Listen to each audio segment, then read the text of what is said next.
Alléluia. Alléluia. Amen. On va prier. Seigneur, merci pour ce moment que tu nous permets de passer dans ta présence. Seigneur, comme l'a dit ta servante et ton serviteur, aujourd'hui est un jour de fête. Un jour nous commémorons où tu as fait ton entrée dans la ville où le peuple était dans la joie parce que le roi rentrait au milieu d'eux. Seigneur, ils te célébraient parce que tu es roi et ils te célébraient également parce qu'ils savaient que tu pouvais changer leur situation. Et aujourd'hui, Seigneur, nous nous approchons de toi dans le même état d'esprit et nous te bénissons parce que nous savons que nous ressortons de cet endroit béni, confiant. Et cette semaine sera merveilleuse, Seigneur, pour toutes les orientations que tu vas nous donner. Seigneur, les cœurs se réjouissent et s'ouvrent afin que la semence que tu vas semer ce matin puisse produire du fruit au centuple.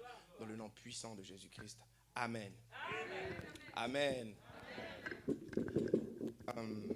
J'aimerais ce matin revenir sur certains points qu'a développé le pasteur. On a décrété dans cette église que cette année, c'était l'année de la grâce. La grâce est une faveur imméritée. On ne reçoit pas la grâce parce qu'on s'est bien comporté, on reçoit la grâce parce que Dieu a choisi que malgré notre comportement, malgré notre situation, il choisit, indépendamment des situations, de nous bénir quand même. Si on était prisonnier, si on était bloqué dans une situation, il dit qu'importe ce que tu as fait, moi j'ai pris le fardeau, parce que j'ai pris le fardeau, tu as droit à mon héritage. Amen. Et parler de la grâce c'est une chose, le vivre c'est autre chose. Et je pense que tout le monde est d'accord avec moi, nous ne voulons pas simplement parler de la grâce, mais nous voulons être porteurs de grâce. Nous voulons manifester cette grâce, la vivre nous premièrement, et la porter partout où nous serons. Que lorsque je marche, je n'ai pas besoin de dire aux gens, oui, Dieu m'a fait grâce, que les gens me disent, mais Dieu t'a fait grâce. Parce que vous voyez, ce n'est pas moi qui vais m'introduire en disant que Dieu est avec moi, les gens me diront, Dieu est avec toi à cause des fruits qu'ils verront dans ma vie. Et c'est ce que nous voulons expérimenter. L'année a commencé, on est le 28 aujourd'hui, l'année a commencé depuis 87 jours. Déjà 87 jours sont passés. De ce qui a été décrété sur la grâce, où est mon évolution, où est mon progrès? Le pasteur a demandé de faire quelque chose au début de ce mois, c'est qu'il a dit de prendre et d'écrire 3 choses que nous voulons expérimenter. Il est important de toujours planifier lorsqu'on veut les choses. Lorsqu'on regarde la marche qu'avait le Seigneur se réveillait le matin et priait. Lorsqu'il avait fini de prier, il préparait sa journée, ensuite il marchait. Les choses qu'il faisait durant la journée, je suis convaincu qu'il le dit lui-même, je ne fais pas les choses de moi-même, je fais ce que le Père m'a dit. Ce qui veut dire que les orientations qu'il recevait pendant la prière, c'est ce qu'il mettait en pratique la journée. Et nous voulons, si on est véritablement disciples du Seigneur, nous voulons adopter la même démarche, le même état d'esprit, la même manière de fonctionner. On a décrété l'année de la grâce, mais si je ne vis pas la grâce, ça veut dire que ce n'est pas que Dieu n'a pas dit qu'il n'y avait pas la grâce. Dieu a dit qu'il y avait la grâce. Si je ne le vis pas, c'est peut-être moi qui suis mal positionné par rapport à ce que Dieu veut. Lorsque la Bible déclare que tout est accompli, le Seigneur a déjà fait sa part. Lorsqu'il dit tout est accompli, tout est déjà accompli. Le Seigneur ne viendra pas faire quelque chose de supplémentaire, le Seigneur ne viendra pas changer les choses. Il attend que moi, je puisse m'aligner avec lui, que moi, je lui tende la main et que je me laisse conduire par le Seigneur afin qu'il m'emmène là où il veut m'emmener. S'il a dit qu'aujourd'hui je suis à 0, il veut m'emmener à 100, c'est lui qui connaît l'itinéraire, c'est lui qui connaît la manière dont il va m'emmener. Il faut qu'on fasse attention à ne pas tomber dans, lorsqu'on lit la parabole du fils prodigue, le fils prodigue est parti, il a fait ce qu'il avait à faire, lorsqu'il est revenu, le père l'a accueilli, et le père a demandé qu'on apprête un veau gras, qui est un festin pour le fils qui est revenu. Et le grand frère, quand il va voir ça, il va dire, mais père, j'étais avec toi tout ce temps, j'ai toujours été fidèle, j'ai toujours été droit, mais pourquoi tu ne l'as jamais fait pour moi? Le père va dire, mais mon petit, mais tu es un enfant de la maison. Tout ce qui est là est à toi. Lui, j'ai demandé qu'on le fasse. Ça, c'est l'expression de ma joie. Mais toi, tu peux à n'importe quel moment demander à un serviteur d'apporter un veau. On prêche la bénédiction, mais parfois on ne le vit pas parce qu'on n'est pas convaincu qu'on peut l'avoir. On a adopté une mentalité très religieuse où on prie. Lorsque j'ai fini de prier, je m'assois et je me dis, ah Seigneur. Dimanche, j'avais la foi quand le pasteur a prêché, j'étais chaud. Quand je rentre à la maison, boum, le problème arrive. Lundi, ça arrive, bam, le patron me fait une remarque. La lettre arrive. Et c'est à ce moment-là que le Seigneur veut qu'on se positionne. Lorsque le Seigneur parle de l'année de la grâce, ce qu'il veut dire, c'est que marchez maintenant par ce que j'ai fait pour vous. Soyez convaincus de ce que j'ai fait plus que de ce que vous vivez actuellement. Le grand frère du fils prodigue. Il ne faut pas qu'on soit comme lui. Dieu nous a déjà tout donné. C'est à moi de me positionner. Je veux ça, Seigneur, voici ce que je veux. Père, voici ce que je veux. Il va me dire, serviteur, apprêtez ça pour mon fils. Et si le père du fils prodigue est véritablement une représentation de ce que le Dieu est pour nous, ça veut dire que tout ce que je demande à Dieu, au fait, est déjà à ma portée. C'est pour ça qu'il me dit, tout est accompli. Alléluia. Et ce matin, on va rentrer dans le texte. Jacques 2, verset 14 à verset 26.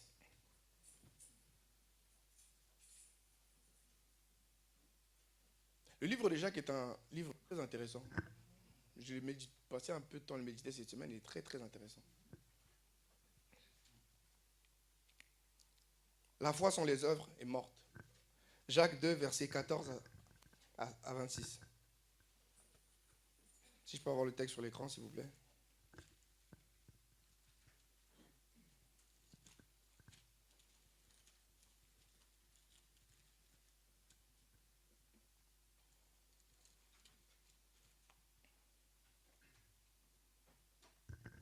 Bon, je vais lire. Jacques 2, verset 14 à 26. Mes frères, que sert-il à quelqu'un de dire qu'il a la foi s'il n'a pas les œuvres? Cette foi peut-elle le sauver? Si un frère ou une sœur sont nus et manquent de la nourriture de chaque jour, et que l'un d'entre vous leur dise « Allez en paix, chauffez-vous et rassasiez-vous », et que vous ne leur donniez pas ce qui est nécessaire au corps, à quoi cela sert-il? Il en est ainsi de la foi. Si elle n'a pas les œuvres, elle est morte en elle-même. Retenez bien ceci. La foi, si elle n'a pas les œuvres, elle est morte en elle-même. Mais quelqu'un dira à toi, tu as la foi et moi j'ai les œuvres. Montre-moi ta foi sans les œuvres et moi je te montrerai la foi par mes œuvres. Tu crois qu'il y a un seul Dieu, tu fais bien. Les démons le croient aussi et tremblent. Veux-tu, ô homme vain, que la foi sans les... Veux-tu savoir, ô homme vain, que la foi sans les œuvres est inutile? Abraham, notre père, ne fut-il pas justifié par les œuvres lorsqu'il offrit son fils Isaac sur l'autel? Tu vois que la foi agissait avec ses œuvres et que par les œuvres, la foi fut rendue parfaite. Ainsi s'accomplit ce que dit l'Écriture. Abraham crut et cela lui fut imputé à justice. Et il fut appelé ami de Dieu. Vous voyez que l'homme est justifié par les œuvres et non par la foi seulement. Rahab la prostituée ne fut-elle pas également justifiée par les œuvres lorsqu'elle reçut le message et qu'elle les fit partir par un autre chemin? Comme le corps sans esprit est mort, de même la foi sans les œuvres est morte. Ce n'est pas moi qui le dis, c'est la Bible qui le dit que la foi sans les œuvres est morte. Je peux prier, je peux dire que j'ai la foi, je peux dire que je crois, je peux dire que je suis enfant de Dieu, la promesse est pour moi. Ça, c'est des choses que je peux dire, mais tant que je n'en suis pas convaincu dans mon cœur, cette foi est morte. Parce que tant que je n'en suis pas convaincu dans mon cœur, je ne ferai jamais les actes qui me permettront d'avoir. La Bible déclare que la foi sans les œuvres est une foi morte. Dire que je crois n'est pas suffisant si je ne mets pas en place les choses qui permettent la manifestation de ces choses. Pour ce qui est du Seigneur, le Seigneur a déjà accompli sa part. Il ne reviendra pas faire un autre travail que ce qu'il a déjà fait. Et je pense qu'il n'y a pas de plus grande preuve d'amour que ce que Christ a fait pour nous. La Bible déclare qu'il était assis là-haut. Elle décrit une cité en pavé d'or. Elle décrit plein de choses. On dit qu'il a quitté tout cela, il est descendu sur terre, il a pris une forme humaine. Il s'est dépouillé de ce qu'il était. Il s'est dépouillé de ses titres, de sa royauté, de tout ce qu'il avait. Il a accepté de revêtir la chair. Et plus encore, il a accepté de porter mes fautes. Pas les siennes, les miennes. Toutes les fois où j'ai menti, toutes les fois où j'ai commis des erreurs, toutes les fois où j'ai fait des choses qui n'étaient pas dignes, toutes les fois où j'ai fait des choses qui étaient contraires à ce qu'il voulait, il a accepté de payer le prix pour moi. Lorsqu'on voit le peuple se réjouir, c'est vrai qu'ils reconnaissent le roi, mais je pense qu'il y a aussi une part de reconnaître aussi ce que le roi est capable de faire pour moi. Si aujourd'hui un président rentre dans la salle, ma requête ne sera pas en fonction de ce que j'ai, mais sera en fonction de ce que je veux.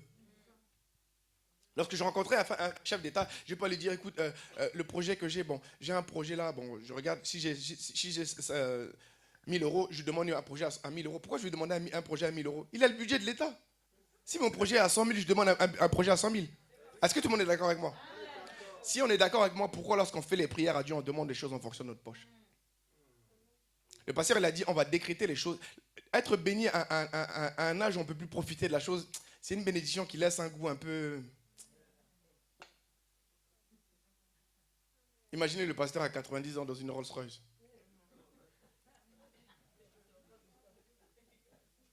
Imaginez-vous ce que vous désirez, imaginez-le vous à 100 ans, à 90 ans, à 80 ans. Et pourtant, tous les dimanches, on vient reconnaître que Dieu est capable. Et tous les dimanches, on vient, on dit, Seigneur, je sais que tu peux. On le dit de la bouche, mais est-ce que le cœur y est? Est-ce que le cœur y est forcément lorsque je prie? Est-ce que quand le Père me voit, lorsque je suis seul à la maison, pas lorsque je suis à l'église, est-ce que lorsque je suis seul à la maison, est-ce que ma prière est conforme à ce que je crois? Parce qu'on commence souvent la prière par le show du dimanche. Mais il faut garder le même rythme le mercredi, le jeudi, le vendredi, le samedi et le dimanche. Christ est venu et Christ se baladait. Lorsqu'on lit dans les 4 évangiles, on voit un peu la méthode qu'avait le Seigneur de faire les choses. C'est que le Seigneur rencontrait les gens et à chaque fois qu'il rencontrait quelqu'un, la première question qu'il posait, c'est: que veux-tu que je fasse pour toi? Et si ce matin on a prié, ce matin si vous étiez concentrés pendant la prière, il y avait une atmosphère spéciale ce matin. Le Seigneur est là, il dit là où 2 ou 3 sont ensemble à mon nom, je suis présent au milieu d'eux. S'il est là véritablement, il te pose la même question: que veux-tu que je fasse pour toi? Lorsqu'on va prier cette semaine, je ne veux pas que ce soit une prière de Seigneur, tu sais, non. La prière que je veux vraiment, la chose que tu vois en rêve, le message qu'il a mis dans ton cœur, le désir qu'il a déposé, je veux que nous prions véritablement en fonction de ça. Qu'on lui demande: Seigneur, voici la chose qui me tient à cœur, voici les choses que tu m'as promis, c'est ça que je veux expérimenter. Je ne ferai pas de compromis, je n'accepterai pas autre chose que ce que tu as prévu pour moi. Il est temps qu'on se positionne véritablement sur ce que Dieu veut, être en harmonie avec le Père, être en harmonie avec soi, être en harmonie avec son but. Paul était en harmonie avec les choses. Même lorsqu'on a voulu tuer, ce n'était pas son temps, il a dit: je ne mourrai pas. Et si vous lisiez l'histoire de Paul, essayez de faire des recherches un peu, vous allez voir. Paul a subi toutes les tortures possibles et imaginables. Tout. On l'a jeté dans l'huile, on lui a tout fait, on l'a caillassé, le serpent l'a mordu. Il est passé par ça, il a dit: je ne mourrai pas tant que je n'ai pas fini. Le jour où il savait qu'il avait accompli sa mission, il a dit: j'ai combattu le bon combat, maintenant je suis prêt à partir. Et je veux qu'à la fin de notre vie, qu'on se dise: j'ai combattu le bon combat, je suis prêt à partir. Et pas qu'on se dise: si j'avais pu, j'aurais fait ça. On ne peut pas dire qu'on est enfant de Dieu et vivre la même situation que les autres. Arriver sur son lit de mort, dire: si c'était à refaire, je ferais ça. Pourquoi ne pas prendre cette décision maintenant que je peux? Si le Seigneur est véritablement avec moi, pourquoi ne pas marcher en fonction de ce qu'il a dit? Il a dit une chose, il a dit: je ne te délaisserai jamais. Est-ce que je peux avoir le psaume 32, verset 8?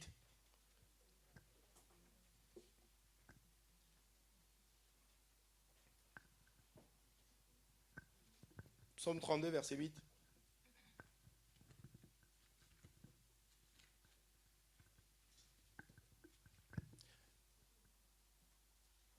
Je te rendrai intelligent, m'a dit l'Éternel. Je t'enseignerai le chemin où tu dois marcher. Je te conduirai, mon œil sera sur toi. Tous les jours, quand je marche dans toutes les programmations que je fais, partout le Seigneur veut m'emmener, il faut que j'ai cette assurance-là, qu'il est avec moi. Il dit: je te rendrai intelligent, m'a dit l'Éternel. Je t'enseignerai le chemin où tu dois marcher. Je te conduirai, mon œil sera sur toi. Est-ce que je peux avoir la version le second?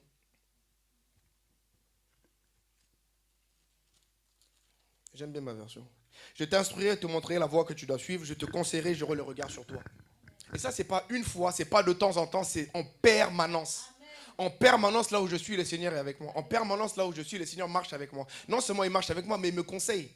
Il me conseille. C'est pour ça qu'il dit dans Philippiens 2, verset 13, car c'est moi qui mets en vous le vouloir et le faire. C'est moi qui fait naître le désir et c'est moi qui vous pousse à poser les actions qu'il faut pour y arriver. Il n'y a qu'à voir tous les hommes de vision. Regardons tous les hommes de vision. Ça part toujours d'un désir que Dieu a mis dans le cœur, d'une vision qu'il a donnée, d'un rêve, d'une prophétie, quelque chose qui à un moment donné nous a fait connecter à ça. Une fois que je me suis connecté à ça, c'est de mon devoir à moi de rester lié à ce qu'il a dit. L'année de la grâce. Dans une semaine, on va commémorer la Pâque. La mort du vieil homme et la résurrection.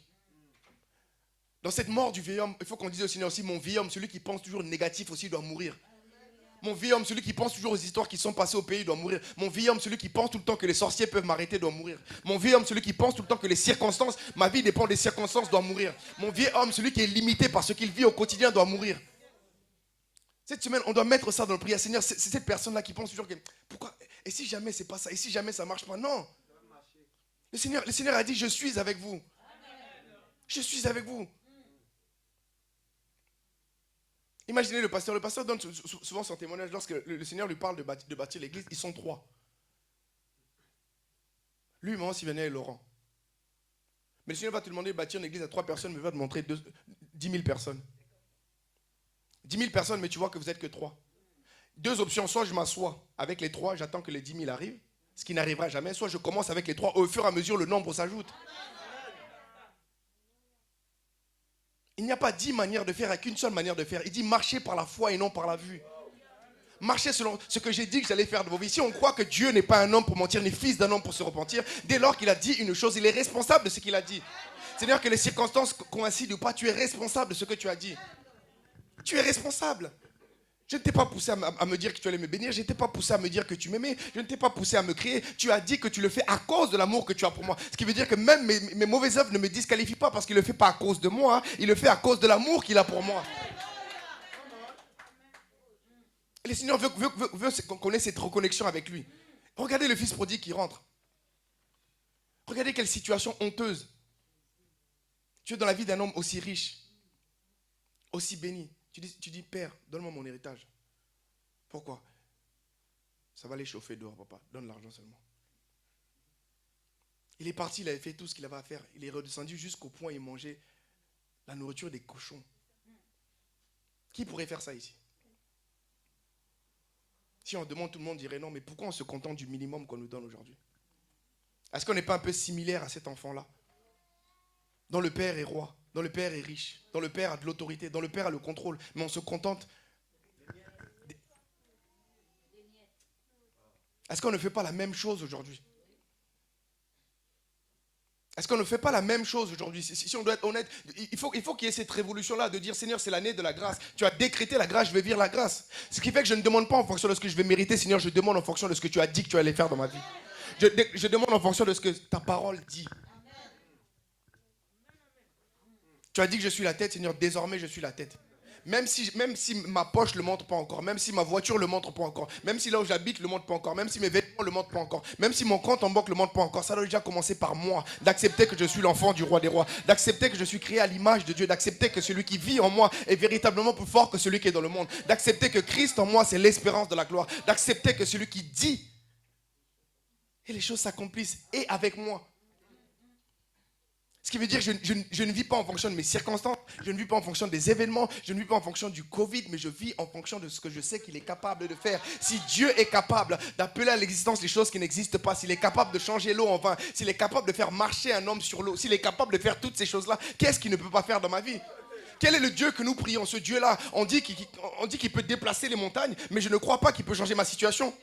Parfois j'ai une dette de 2000 euros, je dis il faudrait 6 mois. Je prie un Dieu qui a créé le ciel et la terre en 6 jours et je dis qu'il me faut 6 mois pour combler mon découvert. L'identité en Christ doit commencer à se voir dans tous les domaines de la vie. Dans la vie de prière et dans ma vie dans la société. Dans ma vie de tous les jours, il est temps qu'on puisse impacter les gens. La Bible déclare que lorsque les disciples sont partis et qu'ils se baladaient à Antioche, pendant qu'ils marchaient, il y a un groupe de personnes qui s'est assis, qui les observaient. Ils les observaient, ils les observaient. Ils ont dit certainement ces gens-là sont des chrétiens. Pourquoi? Certainement ces gens-là vivent un peu à la manière de Christ. Leur manière de faire est conforme à ce que Christ faisait. Leur manière de faire est similaire à ce que Jésus faisait. Leur manière de faire, lorsque je regarde Paul faire, lorsque je regarde Pierre faire, je ne vois pas Pierre, mais je vois Jésus agir en eux. Et c'est pour ça qu'on a dit d'eux que c'était des chrétiens. Le drame qu'on a aujourd'hui, c'est que c'est nous qui disons à tout le monde que nous sommes des chrétiens.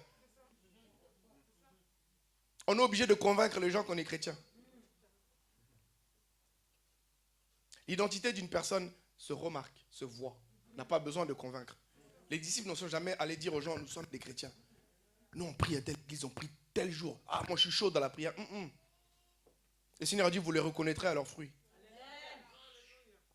Le Seigneur a dit, vous les reconnaîtrez à leurs fruits. On reconnaît chaque personne à ses fruits. Quels sont les fruits que nous portons? C'est pas un blâme. Il y a un moment où on doit faire un bilan, se dire, est-ce que les fruits que je porte sont à la hauteur des proclamations que je fais? Est-ce que les fruits que je porte sont à la hauteur des choses que je cite? Est-ce que les fruits que je porte sont à la hauteur des slogans que je me dis? Christ en moi, l'espérance de la gloire, ça veut dire que constamment, je suis dans l'espérance de la gloire. Si je suis dans une situation qui ne me convainc pas, si je suis dans une situation qui me ralentit, si je suis dans une situation qui ne me le fait pas, je suis constamment dans l'espérance que la gloire de Dieu arrive, que la gloire de Dieu va se manifester. D'un moment à un autre, c'est une question de temps, pas une question de est-ce que ça va se faire, mais quand est-ce que ça va se faire? Ça se fera. Dieu a parlé, il est responsable. Est-ce que Dieu peut mentir? Est-ce que Dieu peut mentir? Alors pourquoi on veut le faire mentir dans nos vies? Simplement parce qu'on accepte d'y croire. La seule condition que Dieu nous donne, c'est croyer. La seule condition que Dieu nous donne, c'est la foi. Il y a la marche qu'on va avec lui parce que lorsqu'on commence à croire, même notre marche avec le Seigneur commence à changer. Si je suis convaincu que ce que je veux, c'est là, admettons, sur une journée, j'ai 24 heures. Si je sais que j'ai 8 heures de travail, 8 heures de sommeil, il reste 8 heures. À quel moment je vais prendre 10 heures pour regarder Netflix? Dans l'équation, ça ne coïncide pas dans la journée. Une journée n'a que 24 heures. Il y a des choses que nous faisons aujourd'hui parce qu'on n'a pas d'objectif. Il y a des choses que nous faisons aujourd'hui parce que, qu'on se le dise ou pas, quelque part on ne croit plus. Quelque part on ne s'attend plus véritablement à la promesse de Dieu. Une personne qui sait que Dieu va t'élever jusqu'au plus haut, là, tu vas te préparer. Tu vas te préparer d'une manière plus sérieuse. On va se préparer d'une manière plus concentrée. Pourquoi? Parce qu'on sait là où Dieu veut nous emmener. Ce qui veut dire que là où je ne prenais pas le temps de méditer, je prends le temps de méditer, je prends le temps de lire, je prends le temps de prière, je prends le temps de travail, je prends le temps de faire ce qu'il y a à faire. Pourquoi? Parce que je sais où je vais. Une personne qui prépare un diplôme, si tout le monde va jouer au foot, il va jouer au foot avec tout le monde. À quel moment il révise? Même les élèves qui ne sont pas trop... On le voit à la fin de l'école, le mois de mai approche là. Dans les chambres en train de réviser, dans les bibliothèques. Les bibliothèques en France ne se remplissent qu'au mois de mai. Parce que tout le monde prépare son examen. Avant ça, c'est vide. L'enfant peut traîner, mais quand le mois de mai arrive, il sait qu'il y a les examens qui arrivent, il se retrouve tous, il commence à faire des fiches. Pourquoi? À cause de l'examen. Les choses que nous mettons en place aujourd'hui déterminent ce que nous cherchons véritablement, ce que nous voulons expérimenter. Aujourd'hui, je ne suis que le résultat des choses que j'ai fait hier. Ce que je serai demain, c'est à moi de le préparer aujourd'hui. En fonction de ce que je fais aujourd'hui, je sais exactement ce qui va arriver demain. Pourquoi? Parce que le Seigneur m'a dit ce qu'il allait faire pour moi. Ce qui veut dire que si j'y crois, je commence à me préparer en fonction de ça. Ça ne veut pas dire que c'est moi qui vais produire la chose. Le Seigneur nous enlève la pression de la performance. Ce n'est pas mon intelligence. Le Seigneur n'a jamais travaillé avec l'intelligence de quelqu'un, avec les compétences, avec l'argent, avec le compte en banque, ceci. Il travaille simplement avec notre foi. La seule chose que Dieu a besoin pour marcher, pour faire les choses en nous, c'est la foi. Il dit qu'il est l'auteur et le consommateur de notre foi. Il dit c'est moi qui produis en vous le vouloir et le faire. Et il dit si tu crois, tu verras la gloire de Dieu. Dans les 4 évangiles, le point commun entre tous les miracles, c'est quoi? Qu'est-ce que tu crois que je peux faire pour toi? Que veux-tu que je fasse pour toi? Ta foi t'a sauvé. Parce que tu as cru, tu as vu. Parce que tu crois, tu verras. Il y a toujours ce truc-là où parce que tu crois, parce que tu t'attends. Qu'est-ce que c'est croire? C'est s'attendre à ce que Dieu fasse ce qu'il est capable de faire. Dieu est capable de tout. Il n'est limité ni dans le temps, ni dans l'espace. Et le pasteur a passé beaucoup de temps à nous parler sur le langage et sur la vision. Notre manière de voir les choses doit complètement changer. Si en regardant dehors, j'ai dit, ah, c'est le Covid, bon, cette année, je vais tout repousser à cause du Covid. Où est ma foi? On ne se le dira pas, mais ma foi est dans le Covid aujourd'hui. Parce que c'est le Covid qui détermine ma situation. Si ma foi était dans la parole de Dieu, j'aurais planifié en fonction de ce que Dieu est capable de faire. Si je fais les choses en fonction du Covid, ça veut dire que j'ai mis mon espérance dans le Covid. Personne ne se l'avouera. Personne ne dira, moi je crois au Covid. Mais je fais les choses en fonction du Covid. Cette parole-là ne ment pas. Cette parole-là ne ment pas. Mais on peut soit la faire parler, soit la faire taire. La Bible peut soit prendre racine dans mon cœur, soit prendre la poussière sur mon tabouret. C'est qu'à moi de choisir. Le Seigneur ne force rien à personne. Il dit, j'ai mis au-devant de vous la vie et la mort. Choisissez la vie afin que vous viviez. J'ai mis au-devant de vous la vie et la mort. Mais il finit par là. Il dit, choisissez la vie afin que vous viviez. Choisissez-moi. Je suis le chemin, la vérité et la vie. Qu'est-ce que ça veut dire, je suis le chemin, la vérité et la vie? Ça veut dire que si tu marches avec moi, là où tu es déjà sur le bon chemin parce que le chemin, c'est moi. Là où les mensonges sont autour de toi, ce que je dis est la vérité. Ne crois pas aux mensonges. Et je suis la vie. Tout ce qui était mort, je peux lui redonner vie en un instant. Au fur et à mesure que tu marches avec moi, je fais renaître les choses qui étaient mortes. Au fur et à mesure que tu marches avec moi, je fais renaître l'espoir. Au fur et à mesure que tu étais mort, le mariage qui commençait à battre de l'aile, ce mariage commence à se stabiliser. Au fur et à mesure que tu étais mort, les choses qui te manquaient commencent à arriver. Pourquoi? Parce qu'en créant l'homme, Dieu a déjà tout mis dans l'homme. Mais il y a des choses qui sont endormies, il y a des choses qui sont latentes, il y a des choses qui sont cachées et qui vont se réveiller instantanément lorsque je vais commencer à marcher avec le Seigneur. Le Dieu que nous prions. Dieu. Donner un enfant à une femme de 90 ans. Un des soucis aussi qu'on a, c'est quoi? On veut vivre la foi par la raison. Au lieu de vivre comme Dieu veut que nous vivions, souvent nous nous concentrons sur ce qui se passe. Et on essaie de tout comprendre avant de le mettre en action. Mon téléphone est là. Si je prends mon téléphone, je prends le numéro de Stéphane, j'appuie envoyer, ce que j'ai envoyé va partir. Comment ça se fait, je ne sais pas. Tout ce que je sais, c'est que si j'appuie envoyer, Stéphane va le recevoir. Pourquoi qui s'est déjà interrogé comment le téléphone marche, par quel procédé ça passe? Mais pourquoi on veut comprendre comment le Seigneur va faire les choses? Pourquoi on est focalisé sur Seigneur, comment tu vas faire? Pourquoi? Non, si c'était Dieu, ça aurait dû se faire. Parfois, j'envoie les messages, il n'y a pas de réseau, ça ne part pas. Est-ce que pour autant, je me dis, mon téléphone ne marche plus? Est-ce que pour autant, je me dis, tout le système a échoué? Non, c'est juste que je n'ai pas de réseau. Je vais réessayer jusqu'à ce que ça marche. Jusqu'à ce que ça marche. Pourquoi? Parce que je vais envoyer le message. Mais c'est pareil avec le Seigneur. Lui, son réseau est toujours ouvert. Lui, son réseau est toujours ouvert. Son réseau est toujours ouvert. Toujours ouvert. Il est temps qu'on soit vraiment enfant de Dieu quand on marche avec l'assurance de celui qui est en nous. Avec l'assurance de celui qui est en nous. Le Seigneur a fait quelque chose de beaucoup trop grand pour qu'on se contente du minimum. Cette semaine, lorsqu'on va prier, j'aimerais qu'on prenne en considération que ce que le Seigneur a fait est beaucoup trop grand, beaucoup trop lourd, beaucoup trop précieux pour qu'on continue à manger avec les carouges, avec les porcs. Il faut qu'on arrête. Il faut qu'on sorte de cet état, qu'on sorte de cette pauvreté, qu'on sorte de ça. Qu'on laisse les sorciers où sont, qu'on les affame un peu. On parle trop d'eux. Les sorciers sont devenus célèbres. Un des métiers les plus célèbres au monde aujourd'hui, c'est être marabout. Mais c'est vrai, tout le monde ne parle que d'eux. Celui qui est sorcier, tout le monde va parler de lui, tout le monde va parler de lui, tout le monde parle. Pourquoi on ne parle pas de moi qui suis enfant de Dieu? Les fruits. Celui qui est sorcier a les fruits de sa sorcellerie. Moi, je suis enfant de Dieu. Où sont les fruits de ma chrétienté? Où sont les fruits de mon christianisme? Où est l'image de Christ en moi? Ne dit-il pas que nous sommes le reflet de Dieu? Lorsque Philippe va demander au Seigneur, à Jésus, montre-nous le Père, il va leur dire quoi? Celui qui me voit a vu le Père. Pourquoi? Je suis le reflet du Père. Je suis la manifestation physique du Père. Je suis l'incarnation de la parole que vous lisez. Je suis l'incarnation de la parole que vous méditez. Je suis l'incarnation de la parole auquel vous avez soi-disant attaché vos vies. J'en suis le reflet. Et je ne suis pas égoïste. Ce que je suis, je vous le donne. Ce que je suis, je vous rends capable de le faire. Pas à cause de vos efforts, mais à cause du consolateur que j'envoie. Parce que je sais que parmi vous, il y a des gens qui ont le cœur brisé et qui ont besoin que leur cœur soit brisé. Je sais que parmi vous, il y en a qui sont tristes et qui ont besoin que les cœurs soient relevés. Et c'est pour ça que j'envoie le consolateur. Si on n'avait pas besoin de consolation, il n'aurait jamais appelé le Saint-Esprit consolateur. Il appelle consolation parce que les enfants de Dieu ont besoin d'être consolés. Mais être consolé, ce n'est pas rester là à pleurer. Ouais, mais si on veut te consoler, ça veut dire qu'il faut arrêter de pleurer. Lorsque Jésus rencontre l'homme qui était à la piscine de Bethesda pendant 38 ans. Ah Seigneur, tu sais, je n'ai personne. Mon ami, prends ton lit, lève-toi et marche. Non mais tu sais, personne ne me jette dans l'eau. Moi tu sais, personne. Lève-toi, prends ton lit. Mais tu peux au moins porter mon lit, prends ton lit.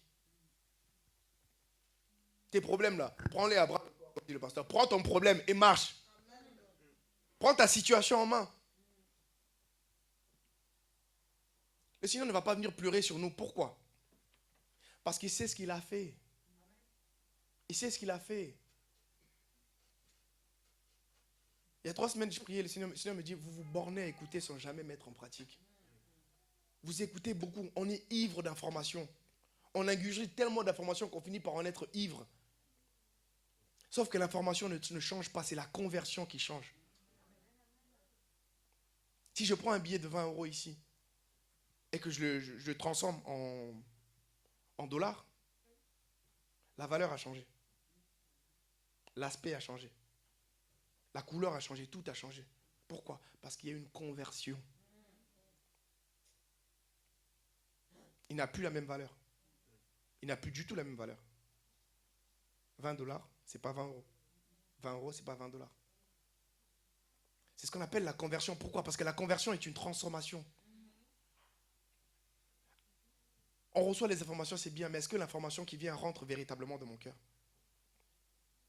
Le Seigneur a donné la parabole sur les terres, les différentes terres. Quelle terre je suis? Est-ce que je dis amen à l'église à cause de l'effet populaire, ou est-ce que véritablement j'emmène ce message avec moi?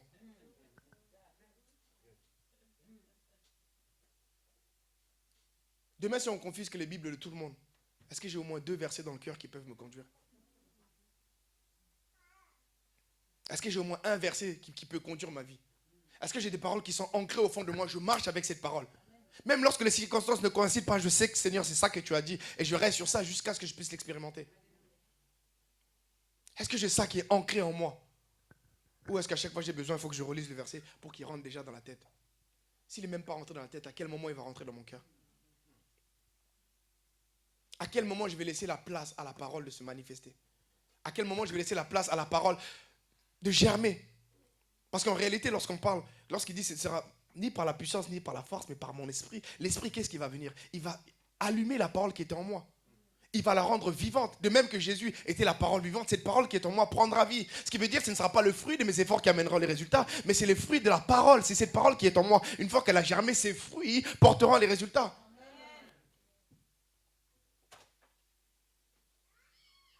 En cette année de grâce, 87 jours sont passés.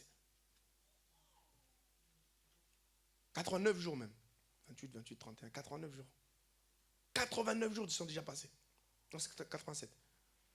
Avec tout ça, il est temps que je me concentre de... Ok, hier je me disais j'ai le temps. Il y a déjà un quart de l'année qui est passé. Est-ce que j'ai déjà accompli un quart de mes objectifs? Non, c'est pas grave, c'est pas disqualifiant. Mais à partir d'aujourd'hui, prends la décision, Seigneur, à partir d'aujourd'hui, je vais me concentrer sur ce que tu as dit. Je vais arrêter de regarder BFM TV. Les mauvaises nouvelles qui passent en boucle. Il y a des gens qui s'assoient devant BFM TV tout le temps. C'est 3 minutes, après ça revient. Les mêmes trucs, ça rentre tout le temps. Même si j'ai prié pendant 1 heure. Imaginez, je m'assois, j'écoute la même information pendant 1 heure. Même si ça me saoule, inconsciemment, la chose est rentrée en moi. À la fois, vient de ce qu'on entend. À force de l'entendre. Oh, c'est rien. Finalement, c'est quand même dangereux. Ça vient comme ça. Pourquoi? Parce que j'écoute sans cesse les mauvaises informations. C'est la même chose qui se passera si je passe du temps à lire ça. Au fur et à mesure, je vais être là. Le Seigneur dit, tu es la tête et non la queue. Tu es la tête et non la queue. Tu es en haut et non en bas. Je t'ai créé à mon image, à ma ressemblance. Mon image, à ma ressemblance. Quand je le regarde, il fait ça. Je me dis, la vie que je vis n'est pas conforme à l'identité que je porte. La vie que je vis n'est pas conforme à ce que lui dit que je peux faire. La vie que je vis n'est pas conforme à l'héritage qu'il m'a laissé. La vie que je vis n'est pas digne du prix qu'il a payé sur la croix. Si c'est pas digne, il est temps que je me lève et que je commence à marcher en fonction de ce que lui, il a dit, il peut faire pour moi. Le changement ne viendra que par la parole. Plus je vais le lire, plus je vais en être convaincu. Et plus je vais en être convaincu, plus je vais commencer à le faire. Plus je vais commencer à m'y attendre. Plus je vais commencer petit à petit à laisser l'espace à l'esprit de travailler. Je vais moins chercher à contrôler les événements. Je vais moins chercher à contrôler les circonstances. Je vais moins chercher à regarder mon environnement. Mais je vais laisser ce qui est à l'intérieur de moi, ce qu'il a enfui en moi, commencer à prendre vie. Au fur et à mesure, ça prend vie, ça commence à changer ma situation. Même si les choses n'ont pas changé. Regardez, lorsque Jésus dit à Pierre, viens. Pierre lui dit, si c'est toi, permets que je vienne. Il y avait le brouillard. La Bible nous dit qu'il y avait le brouillard, il y avait tout ça. Mais à quel moment elle nous a dit que l'environnement avait changé? L'environnement n'a jamais changé. L'environnement n'a pas besoin de changer pour que je croie à ce que Dieu a dit. L'environnement n'a pas besoin de changer pour que je commence à mettre ma foi en action. L'environnement n'a pas besoin de changer parce qu'il dit, si ce que je vois, est-ce que je peux encore l'espérer? Je n'ai pas la foi si je regarde ce que je vois. C'est ma vue, c'est mes 5 sens, c'est ma chair, c'est mon corps. Et la Bible dit, en réalité, dans l'homme, c'est l'esprit. L'esprit a des aspirations que mon corps n'arrive pas encore à manifester. Si on ouvre le cœur de chaque personne, on verra certains bâtir des maisons, on verra certains financer des églises, certains rejoindre la chorale, certains faire des concerts d'évangélisation, certains faire certaines choses, mais on n'arrive pas à le faire parce qu'on dit quoi? Ça, moi, j'y arriverai pas. Ah, non, ça, c'est trop grand. Ça, les autres, ça va, mais moi, vous savez ce rire là, quand on se disqualifie.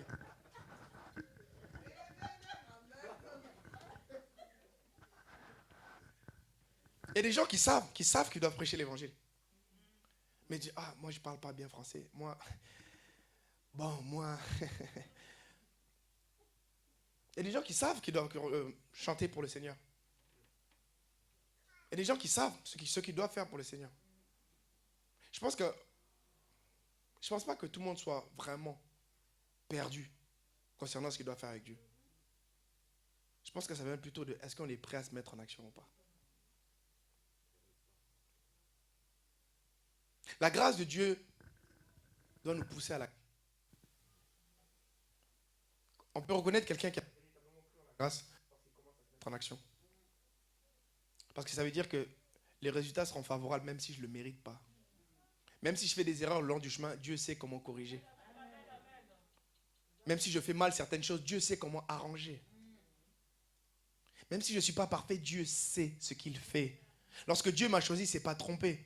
Il n'a pas dit, je prends lui, je vois ce qu'ils ont. Oh, bon, finalement, il ne faisait pas l'affaire. Non. Dieu a pris le temps de réfléchir. Il a dit, ce sera Rolly. Il a dit, ce sera Schneider. Il a dit, ce sera un tel, ce sera un tel. Dieu a pris le temps, il a dit, ce sera toi. Parce qu'il a dit que ce sera toi. Même si tu n'es pas capable. Lui, il est capable. On a vu le pasteur qui n'a pas de jambes.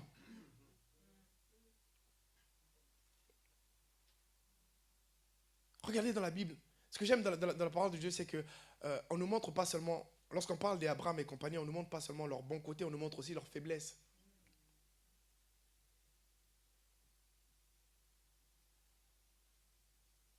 En partant d'Abraham jusqu'à... Ils ont tous eu leurs faiblesses. Ils ont tous eu leurs défauts. Regardez Pierre. Il y a des gens qui se disent, moi je ne peux pas servir le Seigneur à cause du passé que j'ai. Regardez Pierre, un homme qui a ruiné Jésus publiquement. Publiquement. Et juste avant, il lui dit, moi je ne te laisserai jamais. Les gens, les Jacques, tout ça là, c'est des bavardeurs. Seigneur, toi et moi jusqu'au bout. Jésus dit, calme-toi. Il dit, non, je ne me calmerai pas. Toi et moi jusqu'au bout. Il dit, calme-toi. Il dit, toi t'aimes Jean là, mais moi tu vas voir comment je t'aime. Et les gardes arrivent, ils sortent les pierres, ils se lâchent l'oreille. Il regarde le Seigneur, t'as vu hein? Je t'avais dit quoi? Ah, ok. Lorsqu'il rentre là-bas, il entend le fouet, flash. Je ne le connais pas. Mais tu parles comme lui, oh c'est un gars de mon quartier, tout le monde parle comme ça au quartier.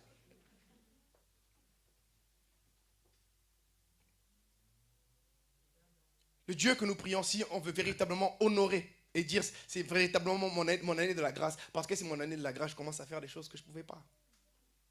Si je prends l'année de la grâce pour pouvoir faire les choses en fonction de mon intelligence, en fonction de ce que je sais que je peux faire, j'ai bafoué la grâce.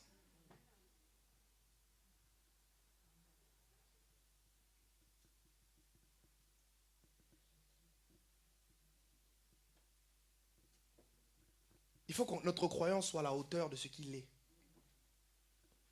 Même si on n'arrive pas à... Le Seigneur est tellement grand, tellement profond, il est tellement tout ça, mais le peu que j'arrive à voir de lui, le peu que la parole me dit, ce que la parole me dit, il faut que j'arrive à calquer mon espérance sur ça. Il faut que j'arrive à calquer ma foi sur ça, plus que sur ce que je vis.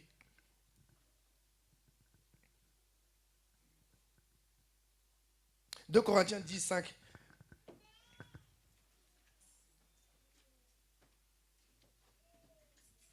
2 Corinthiens 10, verset 5.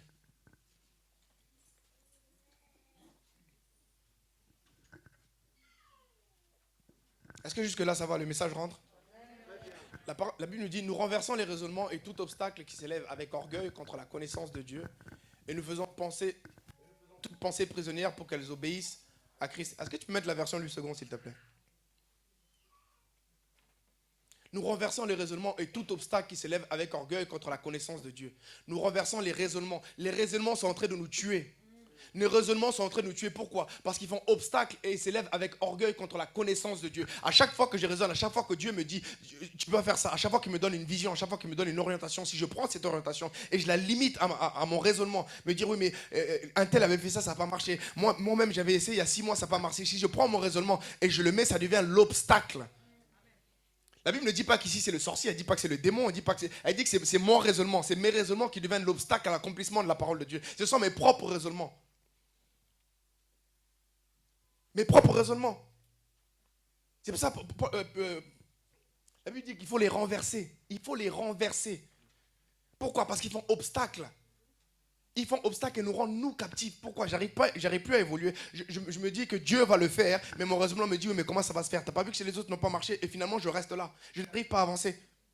On essaie de combiner la foi, on essaie de combiner la parole de Dieu avec notre raisonnement. C'est pour ça que ça ne marche pas. Et ça ne marchera jamais. Il dit, parce que mes pensées ne sont pas vos pensées. Ma manière de faire n'est pas votre manière de faire. Toi, tu dis que pour faire ça, il faut d'abord faire ci, ça, ça, ça. Si je n'ai pas encore trouvé de travail, si je n'ai pas encore eu de CDI, si je n'ai pas encore acquis ça, tant que je n'aurai pas encore de mari, on a fait notre propre programmation qui n'a rien à voir avec le plan de Dieu. Dieu dit, vas-y, vas-y. Imaginez si Pierre avait dit, je vais attendre que la tempête se calme, que l'eau devienne solide pour que je puisse mettre mon pied. La Bible n'a jamais dit que l'eau était devenue solide. Hein.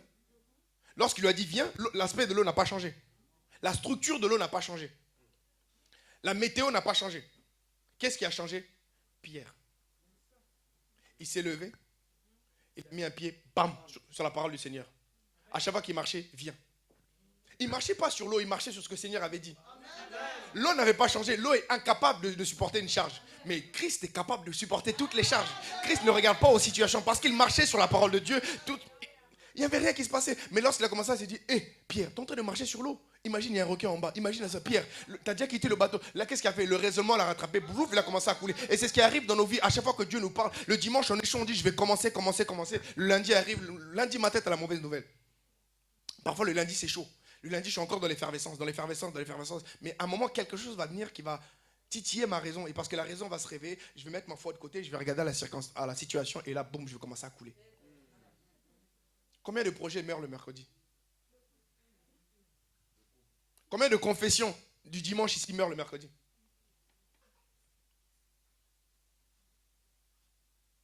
Combien de choses meurent au milieu de semaine?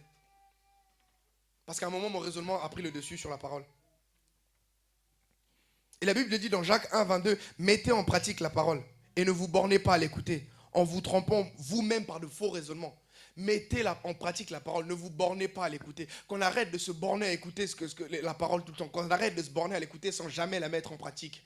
J'ai entendu la parole, je commence à la mettre en pratique. Si je vois au bout d'un moment, si je vois que je n'ai pas encore commencé à pratiquer ça, que je reste sur le même verset jusqu'à ce que je veux commencer à l'appliquer. De dire je vais lire toute la Bible, que je reste sur un verset, Seigneur. J'ai lu beaucoup.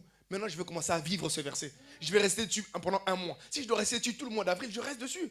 On va prier la semaine en fonction de l'orientation que Dieu va donner. Si le Seigneur m'a donné un verset, le Seigneur m'a donné une vision, je reste sur ma vision à moi parce que c'est ça que je vais expérimenter. Après tout, qu'il m'importe de vivre les choses de tout le monde si je ne vis pas ce que je veux véritablement. Si je ne vis pas ce que Dieu a pour moi. Si Dieu, ce qu'il a pour moi, c'est cet aspect-là. Je reste sur cet aspect-là. Pourquoi? Parce que quand je l'aurai, ma joie va dépasser même celui qui a des millions.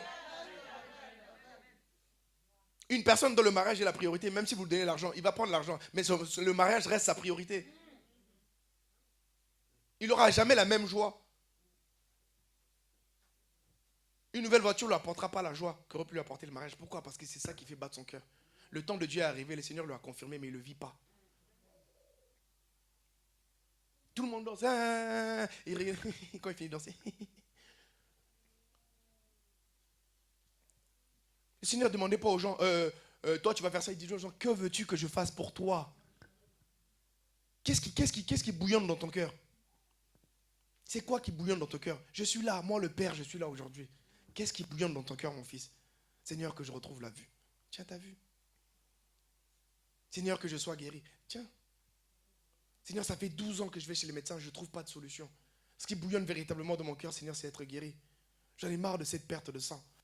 La Bible dit que la vie est dans le sang, ce qui veut dire que si je perds mon sang pendant 12 ans, je perds ma vie petit à petit. Seigneur, je suis en train de perdre la vie à petit feu. La vie est en train de me quitter. Au travers du sang, la vie part chaque jour. Pourquoi ils n'ont pas demandé l'argent? Parce qu'à ce moment-là, l'argent ne l'intéresse pas. Cette femme-là, son problème, ce n'était pas l'argent. D'ailleurs, la Bible dit que tout son argent, elle a dépensé pour retrouver la santé. Sa prière est elle, c'est la guérison. Mon frère, ma soeur, quelle est ta prière? Quelle est la chose qui te fait pleurer le soir? Les choses qu'on ne dit pas en public, mais qui nous font souffrir en privé. C'est ça que le Seigneur dit. Il dit, déchargez-vous sur moi de tous vos fardeaux. Mon véritable fardeau, il est là. Ce fardeau-là est plus lourd que le reste.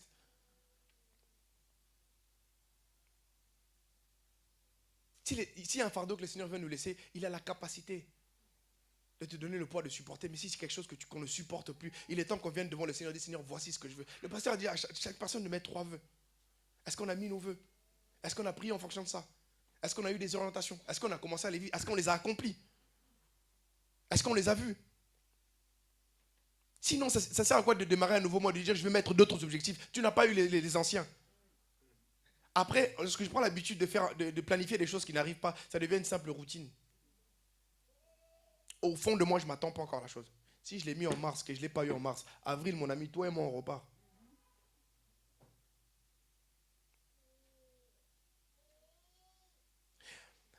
Notre témoignage et les fruits que nous montrons, et les fruits que nous manifestons. Et c'est par notre témoignage qu'on peut montrer véritablement aux personnes que le Seigneur est avec nous. C'est par notre témoignage qu'on peut véritablement toucher les cœurs. C'est par notre témoignage qu'on peut véritablement gagner les âmes. On peut le faire pas par les paroles, parce que très souvent nos paroles ne coïncident pas avec notre comportement. Très souvent nos paroles ne coïncident pas avec notre situation. Très souvent nos paroles n'ont rien à voir avec ce qu'on vit. Pourquoi? Parce qu'on le dit, mais on n'en est pas convaincu. Allez essayer de convaincre au pasteur qu'il y a autre chose à faire que ce qu'il fait actuellement. Allez essayer. Pas parce que c'est le pasteur, mais parce que c'est ce qu'il veut. Il est en harmonie avec ce que Dieu lui a dit. C'est pour ça qu'il répète tout le temps. Ce qui sort à l'intérieur, là, c'est la même chose qui sort tout le temps. Dit, le pasteur dit tout le temps la même chose. Oui, mais c'est ce qui est à l'intérieur de lui. Tu veux qu'il te dise quoi d'autre? L'homme ne donne que ce qu'il a. Quand une personne dit que j'ai véritablement rencontré mon Jésus, il est devenu toute ma vie, il est devenu toute sa vie, et tu le vois par sa manière de vivre. Mais si j'ai besoin de te convaincre qu'il est devenu toute ma vie, c'est qu'il n'est pas devenu toute ma vie. Un homme amoureux, une femme amoureuse, même quand tu essaies de le cacher, le nom de la personne va toujours sortir. le nom de la personne va toujours sortir. Même si, surtout les garçons, même si on fait les durs, lorsque la personne appelle, notre voix devient petite. Allô?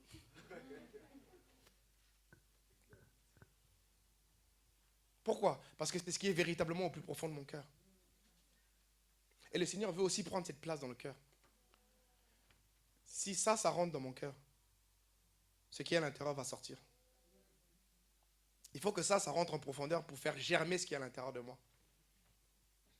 On va entamer une semaine de prière. On va entamer une semaine où on veut se rapprocher du Seigneur. La résurrection doit être complète dans tous les domaines. Il faut que lorsqu'on reviendra célébrer la Pâque, ce qui était mort, même s'il y avait des projets que j'avais enterrés, il faut que ces projets-là reviennent à la vie. Christ a payé un prix bien trop grand pour que je me contente du minimum. Il est temps qu'on honore le Seigneur par notre vie, par tout ce qu'on est. Qu'on l'honore véritablement par tout ce qu'on est. Il a dit, aimez l'Éternel de tout votre cœur, de toute votre pensée, de toute votre âme. Il est temps que ça se manifeste. Il est temps que ça se manifeste. Que ça se manifeste dans tous les domaines. Et que là où on était la queue, qu'on commence véritablement à être la tête. Lorsqu'on devient indispensable, lorsqu'on devient important quelque part, on n'a pas d'effort à faire. On vient nous chercher, on nous dit, viens, toi je vais te placer là. Mais quand tu es là, ah patron, s'il te plaît, moi il faut me placer. Moi je suis le meilleur, hein. Tu sais que moi je suis bon là-dedans. Moi si tu mets, le jour où tu vas mettre, tu vas voir. Le jour où j'ai encore besoin de faire des discours, c'est le jour où j'essaie de me convaincre moi-même déjà. Mais quand je suis bon, mes résultats le montrent. Et même lorsque je ne coïncide pas, même si lui ne veut pas, la promotion viendra d'ailleurs. Un client qui m'aura vu, quelqu'un qui passait là, ah, mais toi tu fais quoi ici? Ah, mais tu es payé combien? C'est tout. Avec tout ce que tu fais, viens, je te donne le double. Il y a beaucoup de choses que nous cherchons, on n'arrive pas à les avoir. Pourquoi? Parce qu'ils ne sont pas en nous. Il est temps qu'on soit celui qui sait qu'il est enfant de Dieu. Et qu'on sait que Dieu est véritablement le créateur du ciel et de la terre. Regardez la planète. La Bible dit, est-ce que la nature ne vous enseigne pas? Regardons un peu la nature, comment elle est. Et celui qui a créé tout ça, c'est celui que nous prions.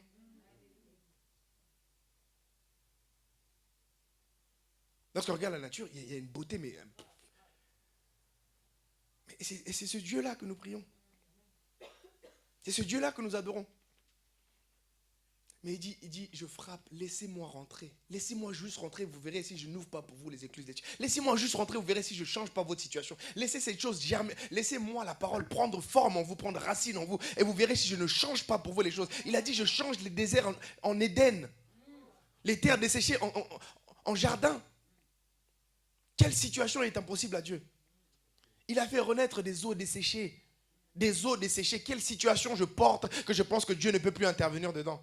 Quelle est la situation que je porte? Quelle est la chose qui continue à me faire pleurer? Et je me dis, ça, je n'y arriverai plus. La Bible parle des eaux desséchées. Le corps est mort, il s'est décomposé, tout est parti. La chair, les nerfs, il n'y avait plus rien. La Bible déclare qu'il a refait de ça une armée. Il n'a pas fait pour une personne, il a fait pour toute une vallée remplie d'ossements desséchés. Quelle est la situation que nous portons? On pense que Dieu ne peut pas la relever. Quel est le domaine pour lequel on a dit, ça j'abandonne à cause de mon âge. À cause de mon âge, on parle d'une femme de 90 ans qui a eu des enfants. À cause de ma situation, on parle d'une prostituée qui est rentrée dans la lignée du Seigneur. De quelle situation nous parlons? Est-ce que quelqu'un est véritablement prêt à prier cette semaine? Non, est-ce que quelqu'un est véritablement prêt à prier cette semaine? A dit, Seigneur, j'ai fait trop de compromissions dans ma vie. J'ai accepté le minimum. Mais maintenant, je vais m'aligner avec toi. Maintenant, je vais être en harmonie avec ce que tu es. Maintenant, je vais être en harmonie avec ce que tu peux faire. Maintenant, je vais me positionner sur ce que tu as dit. Tu as dit que je suis la tête, je suis la tête. Ne me parlez plus de queue. Même si mon compte en banque, lorsque je reçois mon relevé, s'il y a marqué moins 1500, j'enlève le moins. Je mets plus 150 000. Je garde ça, je colle ça sur mon frigo. Je dis, Seigneur, voici mon niveau maintenant. Non, la foi est une folie. La foi ne s'explique pas. La foi ne s'explique pas. Comment on peut expliquer qu'un homme qui est dans la maison de son père, le Seigneur dit, lève-toi, pars, je te montrerai là où je vais t'emmener. Il ne dit même pas où tu vas être, il dit, je te montrerai là où je vais t'emmener. Et la Bible dit, Abraham crut sans voir et cela lui fut imputé à justice. Qu'est-ce qui est imputé à justice? C'est la foi. Lorsqu'on va dans Hébreux 11, verset 2, Hébreux 11, verset 2, nous donne le secret. Le verset 1 nous donne la définition. Au verset 2, on nous dit, pour l'avoir possédé, les anciens ont eu un bon témoignage. Au bout d'un moment, ils se sont arrêtés. Regardez David. On prêche David, tout le monde crie Amen. Qui aimerait avoir la position de David? Qui aimerait tous les tumultes, toutes les guerres qu'il a vécues? Mais on regarde que la finalité. Oui, mais pour avoir la finalité, il y aura forcément des étapes par lesquelles on va passer. Il faut qu'on soit prêt à passer par ces étapes-là. Paul était grand, oui, mais Paul a vécu des choses que vous et moi, on ne peut pas accepter. Le raisonnement me fait penser à l'intérieur du cadre de ce qui est raisonnable. Aujourd'hui, c'est le Covid, il faut sécuriser ça. Aujourd'hui, c'est comme ça, il faut sécuriser ça. Mais la foi me fait sortir du cadre, me fait marcher dans le surnaturel. Celui qui a la foi ne se limite plus au cadre. On a dit que cette année, c'est une mauvaise année. C'était l'année où j'avais prévu d'entreprendre. C'est pas grave, je lance mon entreprise. Pourquoi? Parce que le Seigneur est capable de me faire produire des fruits, même s'il y a le Covid. Dans Genèse 26, qu'est-ce que nous dit la Bible? Il y avait la pénurie dans le pays. Isaac a semé. Le Seigneur leur dit, reste là, toi ne pars pas, ne bouge pas, toi reste ici. La Bible déclare qu'il y a la pénurie. Tout le monde montait en Égypte, lui il est resté là. Il a semé. Et on dit que la même année, il a récolté au centuple. Il est devenu riche, allant de plus en plus, il s'enrichissait de plus en plus. Pourquoi? Dans un endroit qui était calamiteux, il y avait la famine.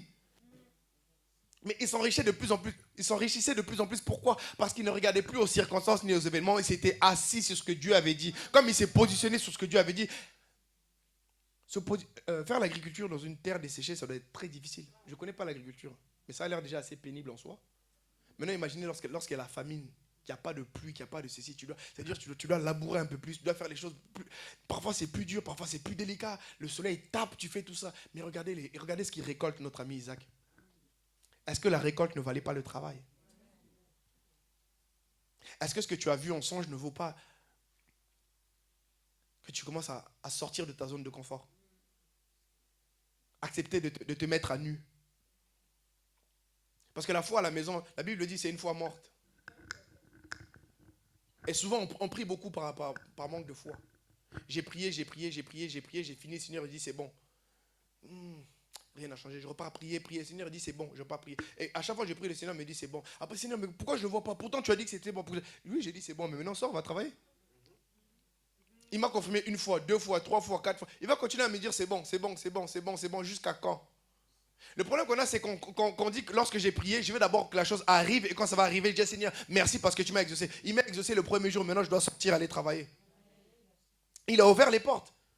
Mais c'est à moi maintenant d'aller voir les personnes. Il est temps qu'on marche dans la foi.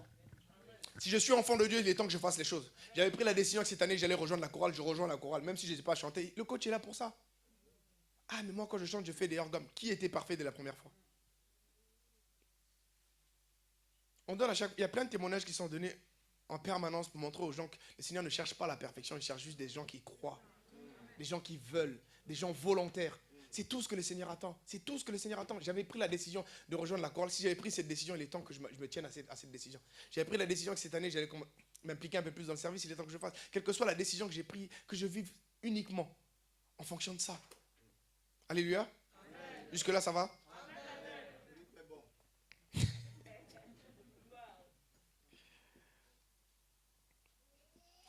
Dans Luc 5, verset 37, lorsque le Seigneur parle de... Est-ce que je peux avoir Luc 5, verset 37? Mon raisonnement ne marchera pas avec ma foi. J'aimerais qu'aujourd'hui et durant toute la semaine qu'on prenne la décision, soit je reste sur mon raisonnement, soit je commence à croire à ce que Dieu a dit. Luc 5, verset 37.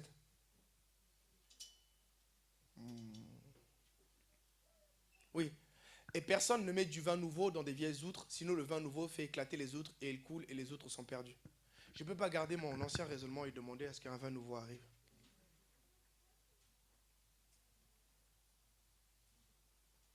Soit je choisis de regarder aux circonstances. Dans ma famille, personne ne réussit. Dans ma famille, on a tous cette maladie. Dans ma région, on a tous ça. Les Noirs en France ne font ça. Soit je continue à regarder à tous les clichés que j'ai acceptés dans ma vie. Parce que le problème, ce n'est pas que les gens les disent, le problème, c'est que je les accepte. Les gens ont une bouche. Ils parleront toujours. L'opinion est la chose la plus commune au monde. Tout le monde a une idée sur quelque chose. Même celui qui ne connaît pas. Il n'y a qu'à voir tous les gens qui parlent de politique. Ils ne connaissent rien à la politique, mais tout le monde, ah, s'il fait ça, moi à sa place, j'aurais fait ça. Qui te dit que ça aurait marché? Sur quelle base tu aurais fait ça? Regarde, quand on regarde un match de foot, ah, il a fait la passe comme ça, pourquoi il n'a pas piqué là-bas? Prends le ballon, on va le faire. L'opinion est la chose là, c'est quelque chose de moins cher, tout le monde là. Donc, le problème, c'est pas que les gens parlent, le problème, c'est qu'est-ce que moi j'accepte. Le Seigneur dit qu'on ne met pas, on peut pas, vous voulez le vin nouveau dans des anciennes outres? Vous voulez garder vos anciens raisonnements et vous voulez... Non, il faut que je fasse le choix. Soit c'est la parole, soit c'est la logique. Soit c'est la parole, soit c'est mon raisonnement. Soit c'est la promesse, soit c'est mon environnement. Mais les deux, je ne peux pas avoir les deux. Le problème, c'est que je prends la foi, je prends la parole de Dieu, j'essaie de la ramener dans mon raisonnement à moi. Ça ne marche pas. C'est pourquoi je n'arrive pas à produire de fruits. Ou que les fruits que je produis ne sont pas bons. Si mes fruits sont acides, si mes fruits sont amers, si mes fruits n'ont pas de jus, c'est qu'il y a un problème quelque part. L'arbre est là, mais les fruits ne sont pas bons. Peut-être que la terre n'est pas bonne. Il y a quelque chose à changer, peut-être qu'il faut changer d'engrais. Mais quoi qu'il en soit, il y a un travail à faire. J'ai un travail, moi, dans la prière. J'ai un travail, moi, à faire pour que les choses changent. Et je suis convaincu que cette semaine, tout le monde va changer d'état d'esprit. Je suis convaincu que cette semaine, tout le monde va rentrer dans sa promesse. Je suis convaincu que cette semaine, les consciences vont se réveiller. Je suis convaincu que cette semaine, on va passer de « et si » à « maintenant je crois ». Et si jamais ça ne marche pas, je suis convaincu que cette semaine, ces phrases-là vont tomber. Il faut qu'on fasse ce travail-là tous les jours quand je me réveille. Il faut que je fasse moi-même mes propres proclamations. Avant de lire mon téléphone, avant d'allumer les informations, avant de faire quoi que ce soit, je prends le temps de prier. Quand j'ai fini de prier, je proclame ce que je veux dans ma vie. Quand je finis de prier le matin, je dis « Seigneur, inspire-moi, je vais faire mes proclamations le matin. » Et je proclame ce que je vais vivre dans la journée. Appelle-moi avec tes mauvaises nouvelles. D'ailleurs, je ne dis même plus de mauvaises nouvelles. Une nouvelle est une nouvelle. Elle est ni bonne ni mauvaise, c'est juste une nouvelle, c'est la tienne, c'est pas la mienne. J'ai fait ma proclamation, Seigneur, c'est ça que je veux vivre. Ça m'arrive encore des fois de tituber. Après, c'est pour ça que je me balade toujours avec ça. Toujours. Les 3 objectifs que le pasteur a parlé, j'ai mis les miens ici. Ne sachant comment l'obtenir, j'ai mis Matthieu 7,7 derrière. Demandez, vous recevrez. Cherchez, vous trouverez. Frappez, on vous ouvrira. Je dis, Seigneur, si je continue à demander tous les jours, je vais finir par avoir. Si je continue à frapper aux portes, quelqu'un finira par m'ouvrir. Si je continue à chercher tôt ou tard, je finirai par trouver. Le problème qu'on a, c'est qu'on n'a pas de directive. On n'a rien qui nous accompagne. Le Seigneur a dit, je serai avec vous tous les jours. Je vous montrerai la voie que vous devez suivre. La voie qui me montre, c'est continuer à frapper mon petit jusqu'à ce qu'on t'ouvre. Ça, là, ce que j'ai mis là. Si je vous le lis, il y en a qui vont trembler. Je sais, là, ça commence à se préciser. Au début du mois, je n'avais aucune idée comment j'allais le faire. J'ai dit, Seigneur, tu peux, je vais mettre ma foi en pratique. Demandez, vous recevrez. Le problème qu'on a, c'est en fait, on réécrit la Bible en autre façon. Le Seigneur a dit, demandez, vous obtiendrez. Nous, on demande une fois, ça ne marche pas, on abandonne. C'est comme si le Seigneur avait dit, demandez une fois, vous obtiendrez. Il a dit, demandez. Il n'a pas mis de fois. Si je dois demander 100 fois, je vais demander 100 fois. La parabole de la femme et le juge unique nous montre, cette femme était là tous les jours. Imaginez quelqu'un frappe votre porte comme ça tous les jours. Au début, tu dis à Ozoaté. Elle n'aura rien. Au bout d'un moment, ça commence à te fatiguer. Ah, va-t'en. Va-t'en. Va-t'en. Qu'est-ce qu'il y a? Je veux ça. Non, tu ne l'auras pas. Tu lui donnes juste pour qu'elle te foute la paix. Même les choses qui bloquent, au bout d'un moment, ils vont finir par lâcher. Les circonstances qui ne veulent pas s'aligner, ils finiront par s'aligner.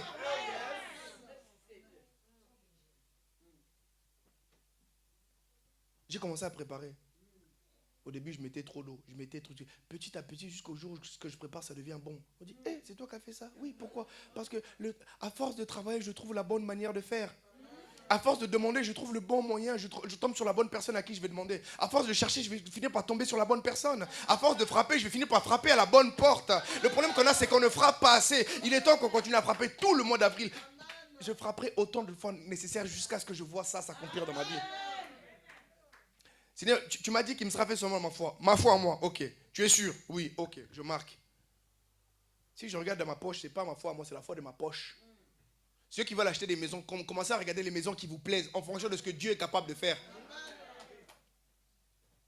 Tu veux changer de voiture, regarde les voitures en fonction de ce que tu veux, pas en fonction de ton salaire. Même le métier qu'on fait, il faut qu'on choisisse le métier en fonction de ce qu'on sait faire, en fonction du don et le talent que Dieu nous a donné. Celui qui travaille avec son don, avec son talent, ne compte pas les heures. Tout le monde est frustré le lundi, il faut aller travailler. Pourquoi? Parce qu'on n'aime pas ce qu'on fait.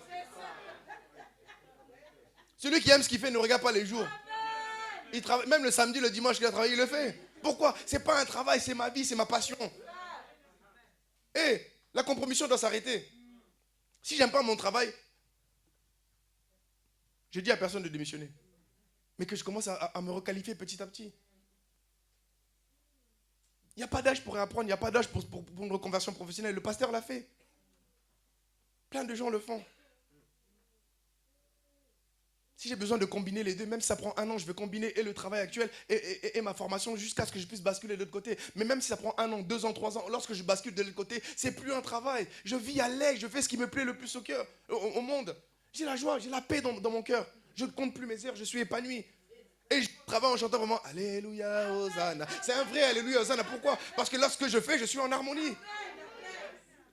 Là, les Alléluia, Hosanna qu'on chante, c'est des rituels. Alléluia, Hosanna. Alléluia, Hosanna. Dès qu'on parle, on se verra à la pause. Hein. Alléluia, Hosanna. Non. J'aime pas ce que je fais. Même si Alléluia, Hosanna sort de ma bouche, le cœur est serré. Alors que si je dessert, Alléluia, Hosanna. Même le tempo change. Il y a des musiques qui sont dures. Tu dis, ah, non, c'est la frustration.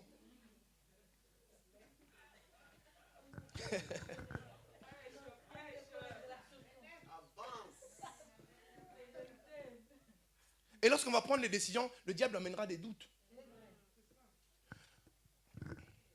Dans l'étude que je suis en train de faire en ce moment, je suis en train de voir les choses, j'essaie de comprendre les choses qui nous déstabilisent. Et j'essaie de comprendre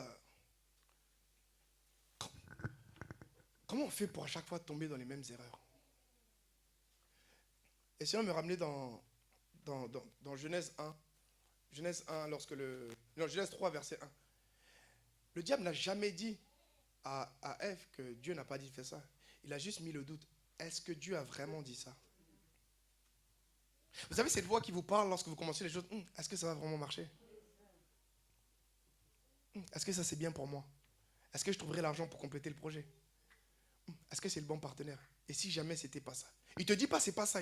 Tu te dis et si jamais c'était pas ça?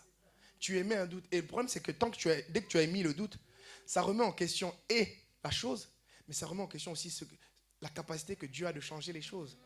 Vous savez, c'est très subtil, mais à ce moment-là, au fait, on ne regarde plus à Dieu, on voit au blocage. Au départ, lorsque j'ai reçu la parole, je regardais à ce que Dieu pouvait faire et j'avançais.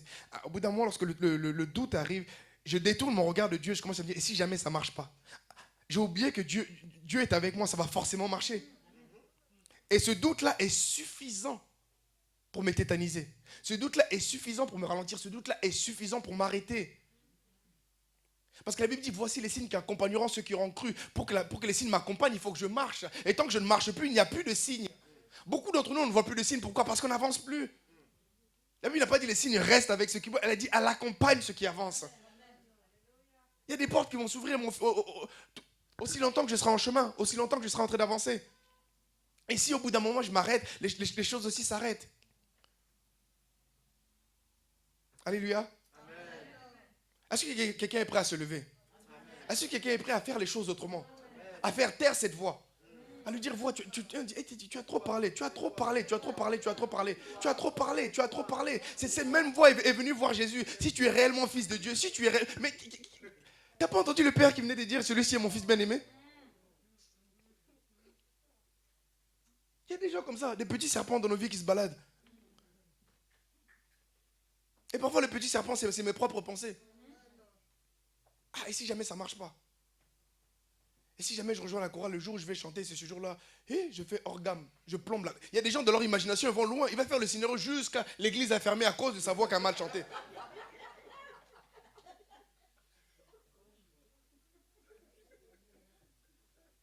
Mais on dit que si on fait les choses, on ne fait pas les choses pour nous-mêmes, on le fait par le Seigneur. Si je fais les choses par le Seigneur, il faut que j'arrive à m'asseoir véritablement sur le Seigneur. Il dit, c'est moi qui produis en vous le vouloir le faire. Il dit, ce n'est ni par la puissance, ni par la force, mais par mon esprit. Il va encore plus loin, il dit, sans moi, vous ne pouvez rien. Ce qui veut dire que lorsque je me lève, je ne compte pas sur mes compétences. Je le fais avec lui. Si je fais avec lui, quels sont... Quand est-ce que Dieu a échoué? S'il n'échoue pas, je vais me mettre devant. Même si je suis hors gamme, c'est normal. Je n'ai pas encore la technique, c'est juste la technique qui me manque. Mais le Seigneur est déjà avec moi. Et aussi longtemps que je travaille, aussi longtemps que je suis là, aussi longtemps mon don s'améliore, aussi longtemps la voix commence à s'éclaircir. Au début, je chantais comme un crapaud, après petit à petit, la note est sortie. Quel que soit le domaine pour lequel Dieu nous appelle. Dieu n'a pas appelé tout le monde à être prédicateur. Dieu n'a pas appelé tout le monde à chanter dans la chorale. Quel que soit le domaine dans lequel Dieu m'a appelé, quel que soit mon appel à moi, il est temps que je sois en harmonie avec cet appel. Et pour être en harmonie avec cet appel, je dois accepter que le Seigneur est avec moi. Si j'ai accepté qui je suis, c'est fini. Regardez le grand frère du fils prodigue. Il était dans la maison de son père. Il avait une mentalité de serviteur. Il pensait qu'il faut que le père vienne lui dire si tu veux manger, prends. Combien d'années il était là? Combien d'années il n'a jamais pu jouir des bienfaits? Ça fait combien d'années que Dieu a mis les choses à notre portée, on n'arrive pas à le voir? Ça fait combien d'années que Dieu nous a dit je t'ai béni de toutes sortes de bénédictions dans les lieux célestes? Toutes sortes de bénédictions, spirituelles, matérielles, financières, toutes sortes de bénédictions. Tout ce que tu cherches, je l'ai fait. Oui, le Seigneur veut que notre esprit soit en harmonie avec lui. Mais s'il nous a mis sur cette terre, c'est qu'il veut quand même qu'on puisse jurer de ce qu'il y a dedans. Oh, je sens que cette semaine, on va prier. Non, je sens que cette semaine, on va prier. Je sens qu'il y aura des prières, même si le voisin sonne, tu dis voisin, pardon, j'ai pas le temps, boum. Ou le téléphone sonne, ouais, les gens qui appellent tout le temps pour parler là, boum. En dehors même des heures de prière, cette semaine de prière là, doit être ma semaine de prière. J'attends pas 21h pour commencer à prier, dès que j'ai le temps dans la journée. Non, lorsqu'on dit qu'on prend une semaine de prière, le pasteur ne peut pas être là de H24 à prier avec nous. Mais si je dis je prends une semaine de prière, c'est ma semaine à moi de prière. Je change mon rythme de vie. Je réadapte mon rythme de vie en fonction de la prière. La Pâque est un événement bien trop important. Je veux commémorer la Pâque, je ne veux pas commémorer de manière rituelle. Je veux commémorer parce que Seigneur, la résurrection est véritablement là. Je sens que je suis passé de la mort à la vie. Je sens véritablement que quelque chose a changé à l'intérieur de moi. J'ai pris la décision et quelque chose est véritablement ressuscité à l'intérieur de moi. Mes projets sont revenus à la vie. L'amour que j'avais pour ma femme est revenu. L'amour que j'avais pour mon mari est revenu. L'amour que j'avais pour mes enfants, pour mes parents. Les choses que je voulais, Seigneur. La manière de servir, les choses que je voulais faire pour toi aussi sont revenues à la vie. Parce que souvent, c'est disqualifié à cause de nos erreurs. Cette semaine-là, tout ça va être enterré. On va renaître de nouveau véritablement. On va revenir au Seigneur avec un cœur sincère. On va revenir au Seigneur en effaçant ce qui était. Il a dit, je m'apprête à faire une chose nouvelle. Ne la connaîtrez-vous pas? Moi, je crois sincèrement que le dimanche prochain, il y aura des témoignages à tire-larigot. Il y aura des témoignages à tire-larigot. Mais le vivra que celui qui sait qu'il aura dès maintenant. La foi, c'est savoir que je l'ai maintenant, pas au moment où je le verrai. Ma foi, je sais que je l'ai maintenant, là. Même si ce n'est pas dans ma poche, je ne regarde plus à ma poche, je regarde à ce qu'il a dit qu'il pouvait faire. Seigneur, toi et moi, là, ton pied, mon pied, je ne bouge plus. Tu as dit, tu es responsable, je marche avec toi. Et là, on verra si on accordera toujours autant d'importance aux novelas. On verra si on accordera toujours autant d'importance à Netflix. On verra si on accordera toujours autant d'importance aux choses qui nous font perdre du temps. On perd du temps parce qu'on n'a pas d'objectif. Celui qui a un objectif, là, va le faire dévier de son planning. Va faire dévier de son planning quelqu'un qui a véritablement un objectif. Il n'a pas le temps. Pourquoi on a le temps? J'avais dit j'allais faire ça, quelqu'un m'appelle. Alors, ah bon, tu veux que je t'accompagne? Bon, ok, j'arrive. Mais j'avais rien de prévu, moi, dans ma journée. Cette semaine, on va véritablement prier, mais prier en fonction de ce que Dieu dit qu'il peut faire. Je m'assois sur la parole, Seigneur, voici ce que tu m'as dit. Voici ce que tu m'as dit. Même si tu me l'as dit il y a 2 ans, en 2010, en 2015, en 2020, Seigneur, je l'avais pris à la légère. Maintenant, je suis prêt à le prendre en considération. On va s'asseoir, toi et moi, tu vas me donner les orientations. Et chaque orientation que tu me donneras, je me mettrai en action. Même si je ne comprends pas, c'est pas grave. Tu m'as dit que je dois renverser les raisonnements, je renverse les raisonnements, je me mets en action et je verrai ce qui se passerait. Je comprendrai les choses le long du chemin. Le Seigneur, il dit, celui qui marche, au fur et à mesure que tu marches, tu comprends les choses. Nous, on est assis, on veut comprendre les choses. On ne les comprend pas parce qu'on n'est pas en mouvement. Comprendre les choses, là, il n'y a que celui qui est en action qui les comprend.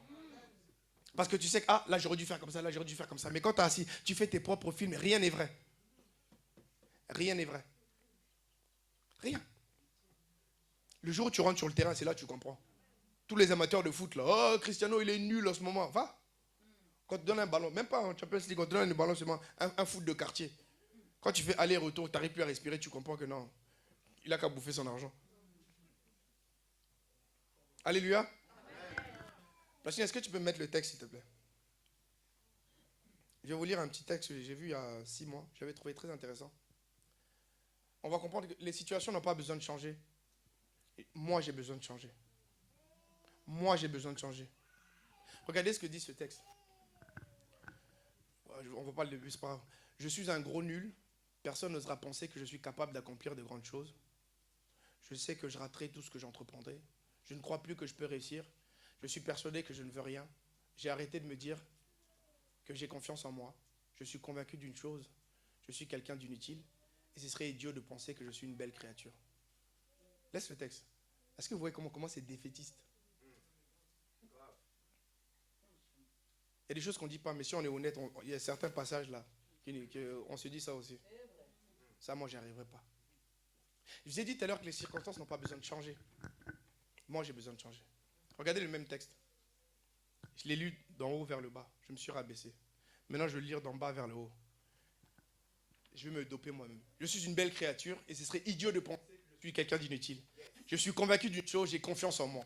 J'ai arrêté de me dire que je ne veux rien. Je suis persuadé que je peux réussir. Je ne crois plus que je raterai tout ce que j'entreprendrai. Je sais que je suis capable d'accomplir de grandes choses. Personne n'osera penser que je suis un gros nul. Le même texte, en inversant les choses, tout a changé. La même personne, si tu changes ta manière de voir les choses, si tu changes ta manière de concevoir les choses, ta vie va radicalement changer. Ta vie va radicalement changer. C'est à moi de me positionner. La même personne, j'étais en haut, je me suis rabaissé. Vous avez vu comment je suis arrivé? Mais même si je suis en bas, si je commence à marcher, je commence à faire les proclamations sur moi, je commence à croire à des belles choses. Regardez comment il finit. Personne n'osera penser que je suis un gros nul. Et je veux qu'on adopte toute cette mentalité. Personne n'osera dire que je suis la queue. Personne n'osera dire que je ne vais pas évoluer. Personne n'osera dire que je vais rester là où je suis. Personne n'osera dire que moi je ne prêcherai pas l'évangile. Personne n'osera dire que je ne ferai pas les choses pour Dieu. Personne n'osera plus dire les choses. Pourquoi? Parce que moi j'ai changé. Je ne vois plus les choses de la même manière. J'arrête de me rabaisser. Désormais je vais commencer à m'élever par la parole de Dieu. Et parce que je vais m'élever, toute ma vie va radicalement changer. Lorsque je commence à m'élever, même si j'étais dans la prison, en sortant de la prison, je sais que je deviens Premier ministre. Lorsque je commence à m'élever, même si j'avais peur avec les autres, lorsque je mets le pied, je peux marcher sur l'eau. Lorsque je commence à m'élever, même si j'étais vieux, même si j'étais vieille, les rides étaient là, j'étais ménopausée, il y avait tout ça, je vais donner naissance à un enfant. Lorsque je commence à m'élever, même si j'étais aveugle, j'étais mendiant, je criais, tout le monde me négligeait. Lorsque le Seigneur s'arrête sur moi et me dit, que veux-tu? Je lui dis, je veux voir, mes yeux s'ouvrent et je suis au même niveau que tout le monde. Je commence à voir et je peux chanter véritablement Alléluia, Hosanna. C'est juste une question. Où est-ce que je me positionne par rapport à ce que Dieu dit? Est-ce que je me rabaisse ou est-ce que je m'élève? Est-ce que je suis défaitiste ou est-ce que je suis dans la victoire?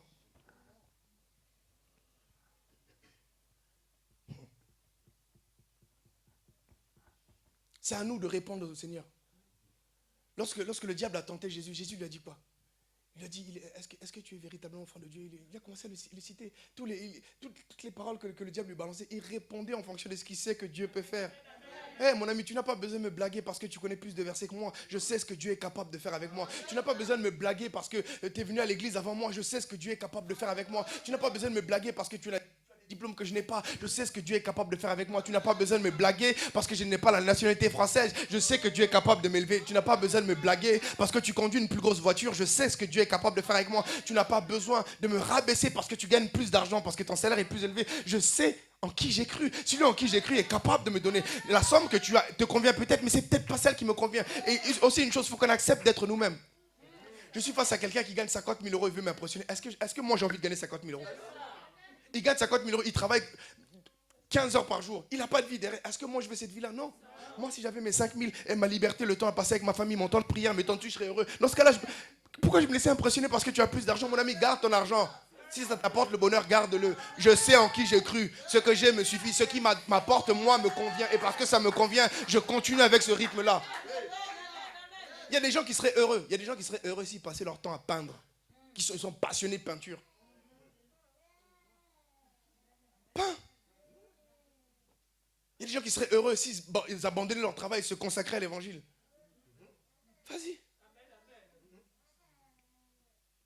Trouve une source d'argent. Dis Seigneur, tu as mis ce désir-là à mon cœur, j'ai vraiment envie d'abandonner ça. Inspire-moi quelque chose que je pourrais faire qui peut combler. J'ai besoin de 2 3 000 euros par mois pour vivre. J'ai besoin de 4 000, 5 000 euros par mois pour vivre. Tout le reste, je vais me consacrer à ça. La foi est une folie. La foi est une folie. Imaginez comment on vivrait. Imaginez comment on vivrait si on avait atteint le niveau que le Seigneur nous a montré en songe. Comment je vivrais si le Seigneur m'emmenait dans cette dimension-là? Je vivrais différemment. Je vivrais comme ça. Parce que je crois, je commence à vivre comme ça. Et ce n'est qu'une question de temps avant que la manifestation arrive. Pourquoi? Parce que la foi produit le surnaturel que je ne peux pas comprendre. Il dit la foi sans les œuvres est morte. Ma foi ne produit rien. Pourquoi? Parce qu'il n'y a pas d'œuvre qui le prouve. Quelles sont les œuvres qui prouvent que j'ai la foi? Le dimanche à l'église. De venir le dimanche à l'église. Si ce n'est prier au téléphone. Quelles sont les œuvres qui prouvent? Qu'est-ce que j'ai mis en place pour accompagner ma foi? Qu'est-ce que j'ai mis en place qui montre que là j'ai cru? Si j'ai remis en place, je continue à croire. Je rajoute les œuvres et je verrai les fruits. Alléluia.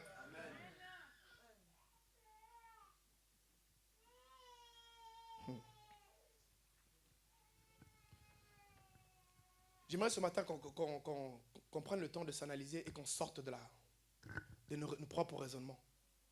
Le Seigneur dit, je mets au-devant de vous la foi, la vie et la mort. Choisissez la vie afin que vous viviez. Choisissez la vie.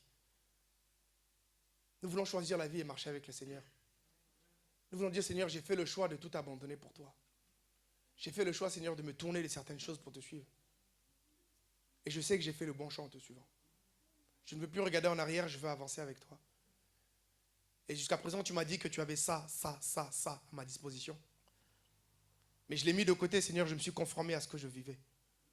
Mais désormais, je veux revenir à toi. Désormais, je veux m'allier avec toi.